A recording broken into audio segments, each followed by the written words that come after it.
नमस्कार दोस्तों। मैं हूं एक्स मुस्लिम इमरोज आलम। तो एक बात कहना चाहता था। बिहार के एक बहुत बड़े टीचर हैं खान सर, जिनकी मैं बड़ी ही इज्जत बड़ी ही रिस्पेक्ट करता हूं। मैं क्या, पूरा जमाना उन्हें मानता है। और नो डाउट देश के लिए उनका काम भी है और अच्छा योगदान भी है, उससे मैं इनकार नहीं करूंगा। लेकिन मेरे खान सर से दो तीन सवाल होंगे, अगर कोई ये वीडियो उन तक पहुंचाए तो। खान सर, बार बार आप एक रोना रोते हैं कि भारत के टुकड़े हो गए, भारत का बंटवारा हो गया, पाकिस्तान बनवा दिया, बांग्लादेश बनवा दिया। खान सर, आप कितने पढ़े लिखे हैं, क्या आपको दिखता नहीं पाकिस्तान के गैर मुस्लिमों का क्या हाल हुआ, बांग्लादेश के गैर मुस्लिमों का क्या हाल हो रहा है, अफगानिस्तान के गैर मुस्लिमों का क्या हाल हुआ, मिटा के रख दिया। अगर ये पाकिस्तान ना बना होता, बांग्लादेश ना बना होता, तो पाकिस्तान के मुसलमान, बांग्लादेश के मुसलमान जब इस भारत में होते, आज हम जिन्हें आतंकवादी कहते हैं, जिनके ऊपर अटैक करते हैं, सर्जिकल स्ट्राइक करते हैं, तो फिर वो हमारे ही देश में होते, हमारे देश के मंत्री होते हैं, एमपी एमएलए होते हैं, सीएम पीएम भी हो चुके होते, क्योंकि यहाँ तो वोट से चलता है, ये देश संविधान से चलता है।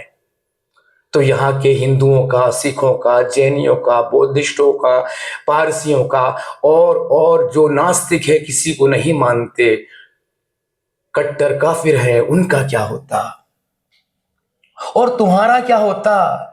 खुद अपने बारे में सोच लो। जो जो तुम बोल जाते हो इस्लाम के बारे में, कई बार पता नहीं सुर्खियों में आने के लिए बोलते हो या ऐसे ही अनजाने अनजाने बोल देते हो। वैसे आप ऐसे इंसान नहीं कि सुर्खियों के लिए ऐसा काम करेंगे।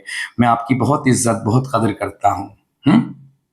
हाँ, एक चीज का और मैं आपकी बख्श लेना चाहूंगा। कुछ लोगों ने जो बोल दिया था आपकी बीवी के लिए जब शादी हुई, ये तो घूंघट में है। हाँ, अरे भाई, जब दुल्हन होती है, वो हिंदू मुस्लिम सिख ईसाई जैन बौद्ध किसी के भी शादी हो, वो उस टाइम पे यार दुल्हन दुल्हन की तरह दिखनी चाहिए, वो घूंघट में ही होती है। जिन्होंने ऐसा कहा बिल्कुल गलत कहा। मगर अब सवाल मेरा दूसरा है। खान सर, मालूम पड़ा समाचार सूत्रों से कि आपकी बीवी दहेज के रूप में कुरान लेकर आई है।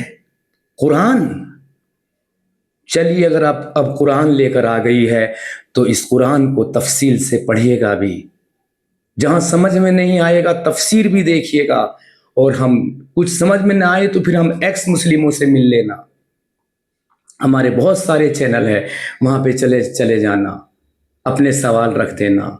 जानते हो कुरान क्या कह रहा है? कुरान जो अल्लाह को ना मानने वाले हैं उनके साथ क्या क्या क्या क्या करने के लिए बोल रहा है।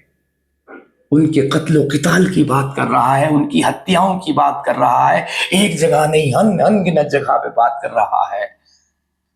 काफिरों की, मुशरिकों की, मुनाफिकों की, मुर्तदों की, यानी टोटल गैर मुस्लिमों की माँ बहन बेटियों को लौंडी बनाने की इजाजत दे रहा है, माले गनीमत के रूप में। तो खान सर, प्लीज कुरान को जरूर पढ़िएगा, अच्छे से पढ़िएगा। आपका समझाने का तरीका, आज तक जितने ही मैंने टीचर देखे, आपकी कोई मिसाल नहीं है। आपका कितना बड़ा डायलॉग है कि मैं तुम्हें पढ़ाऊंगा, तुम्हारी ताकत हो तो तुम भूल के दिखा देना। कितना बड़ा स्टेटमेंट है। आज तक दुनिया में किसी टीचर ने इतनी बड़ी बात नहीं बोली जो आप नहीं बोली है। आप रियल में बहुत बहुत काबिल है। मैं आपका दिल से सम्मान करता हूं सर, हृदय से सम्मान करता हूं। आप हमारे देश के लिए बहुत अच्छा काम कर रहे हैं। बच्चों को पढ़ा रहे हैं, लिखा रहे हैं, बहुत कम पैसों में उन्हें काबिल बना रहे हैं, उन्हें रोजगार के लिए तैयार कर रहे हैं। जो गरीब के बच्चे कभी सपना नहीं देख सकते थे, उस पोजीशन में जाने का, उस पोजीशन तक आप पहुंचा रहे हैं। सैल्यूट है सर आपको। मैं आपके चरण स्पर्श कर लूंगा, इतना सम्मान है आपके लिए। लेकिन अब डर इस बात का है, डर इस बात का है, जो आपकी वाइफ दहेज में कुरान लेकर आई है, कहीं आपको कठमुल्ला ना बना दे। ये बात बोलते मेरी आंख में आंसू आ रहे हैं।